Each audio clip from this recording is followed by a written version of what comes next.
मारे पूरवैया चाटा प्रिया प्रदेश में मारे पूरवैया चाटा कनवा ये राजा जी अरे के करास दी ओ रहा नाम ये राजा जी के करास के करास दी ओ रहा कौना सुहागिन के साधना है छोटे बाबू? हाजी हाजी कौना औरत की इच्छा ना हो छुए के बालू की केस हो जाए गाड़ी दे देबू बालू बाफिया मारे पूरवैया चाटा मारे पूरवैया चाटा कनवा ये राजा जी अरे के करास दी ओ रहा नावा ये राजा जी के करास दी ओ रहा नावा ये राजा जी के करास दी ओ रहा नावा ये राजा जी के करास दी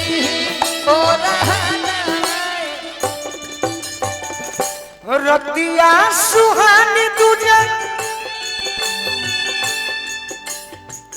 चहली जवानी ये हमारा कविंदर चाचा हैं गीतिका जी संगीत प्रेमी जय हो जय हो रतिया सुहानी तुझे चहली जवानी सोटे हटे खूबे करया ना कानी सोटे हटे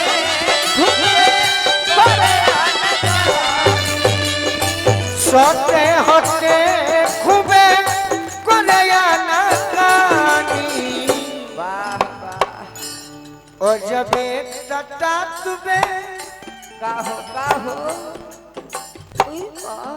ओ जबे टटा तुबे बदनवा ये राजा जी के करास दी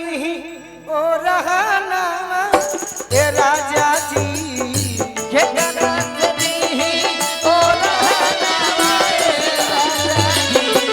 अरे के करास दी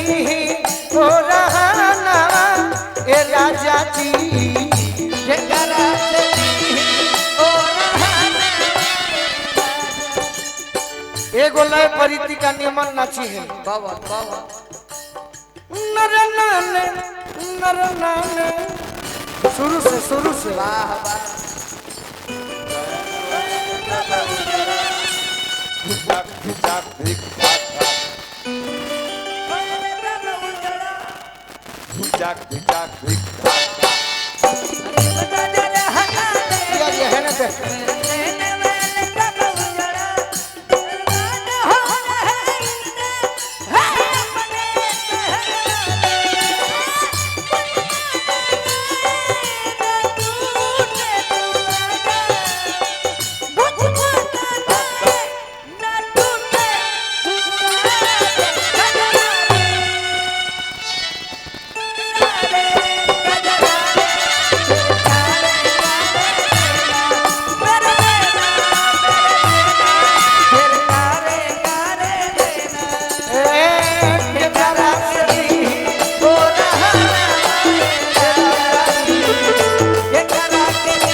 कुमार राय जी आशीर्वाद दिले बनी अंत में कह तरी रीति का चंदन सुगंध लेवे हवा दक्षिण से चंदन सुगंध लेवे हवा दक्षिण से करता है गोलू मन पर कोई दिन से करता है गोलू करता ये गोलू मन पर कोई दिन से कई दिन से छेदता शिकारी जी के वाह वाह छेदता शिकारी जी के गनवा राजा जी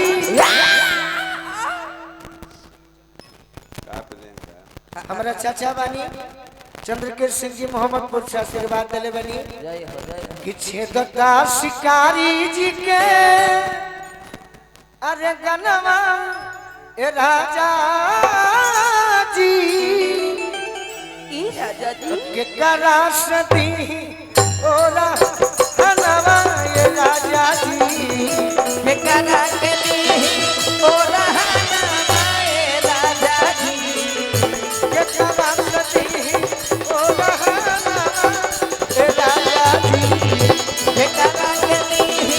ओ रहना ए राजा जी छेदता छेदता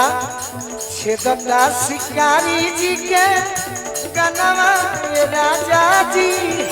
छेदता शिकारी जी के गनवा ये राजा जी के करा सती ओ रहना ये राजा जी के